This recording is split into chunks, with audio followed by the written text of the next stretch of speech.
Dumarating talaga yung araw na walang-wala na po tayo. Di po ba? Yung wala nang dudukutin, no? Minsan ay natatahimik na lang tayo sa isang tabi kasi di natin alam kung saan kukuha. At minsan siguro ay nai-stress tayo.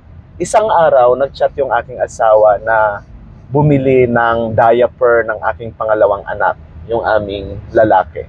Sa madaling salita, hindi ko po yun nabuksan dahil wala akong data at nabasa ko na lang pagdating ko sa bahay. Nung pagdating ko, sinalubong niya kaagad ako at tinanong kung nakabili nga daw po ako ng diaper. Sabi ko sa kanya, nasaan ang pera at ano ang pambili ko?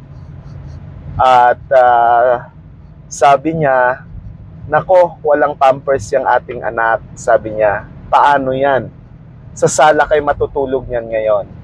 Dahil kung sa bed nga po, marami pong lilinisin, maraming lalabhan. Unless kung sa sala kami, mabilis siyang linisin. Dinagdag niya pa, sabi niya, at saka yung mga bata, itlog na lang yung kinakain. Sabi ko naman, praise God at may itlog pang kinakain. So ang sakit talaga ng loob ko nung matutulog na kami ng anak ko sa sala at talagang umiiyak siya kasi napaka-hard daw yung floor na aming hihigaan. So ang ginawa ko nung gabing yon, dahil yung aming bunso ay may diaper pero maliit po sa kanya.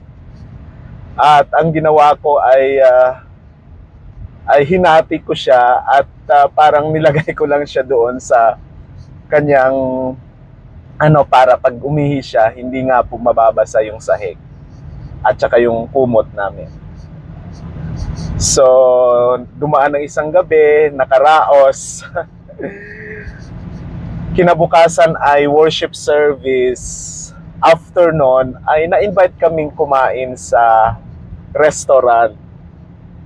So, nakalimutan ko na wala pala kaming pang-share. So, nagtingin kami ng aking asawa at umuo kami doon sa nag-invite sa amin na kapatiran. So, nung nasa car na kami, sabi ng aking asawa, doon ko lang din naalala na sabi niya, may pang-share ba tayo? So, dahil nakakumit na kami, sabi ko, ito yung pera na panggasolina ko.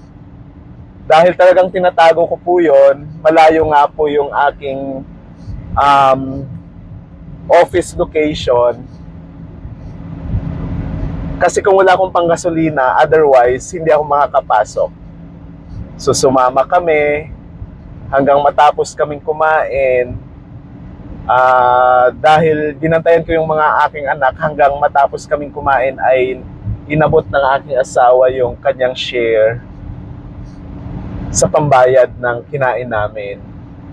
Hindi daw tinanggap nung nag-invite sa amin at siya po yung nagbayad nung aming kinain.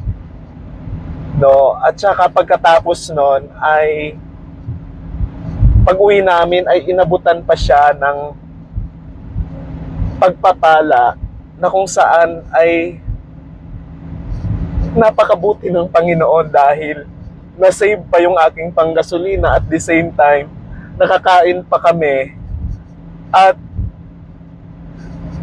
nashiran pa kami ng pagpapala na kung saan ay nakabili kami ng groceries for our whole week na yon. So napakabuti talaga ng Panginoon. No, alam na alam niya yung ating pangangailangan. Sobrang nakaka-bless talaga ang ways ng Panginoon na kaya niyang gumawa ng himala sa iyong buhay, yung panahon na walang-wala ka na, pero ipinagtapat mo sa Lord at inintrust mo sa Kanya, no, ay hindi ka po talaga mapapahiya. Kaya sa mga bawat isa po sa atin, alalahanin po natin na makapangyarihan ng ating Diyos. Kaya niyang gumawa ng himala sa panahon na walang-wala ka na. Kaya niyang magbuhos ng pagpapala. Kayang-kaya niyang gumamit ng mga anak niya din na magpalas sa iyo. Kaya, ang gawin lang po natin, let us always seek His kingdom and His righteousness first sa ating mga buhay, and all these things shall be added upon our lives. Kaya sa mga gusto nang gumive up, no tayo sa pag-give up, lalong-lalo na sa pag-serve natin sa Panginoon. Dahil yung service natin sa Kanya ay hindi ito mawawalan ng kabuluhan. No, may kaakibat itong pagpapala, although hindi po ito yung ini-encourage ko sa inyo na maging motivation natin. Pero God really blesses His children who are faithful sa Kanya, sa grasya at habag niya.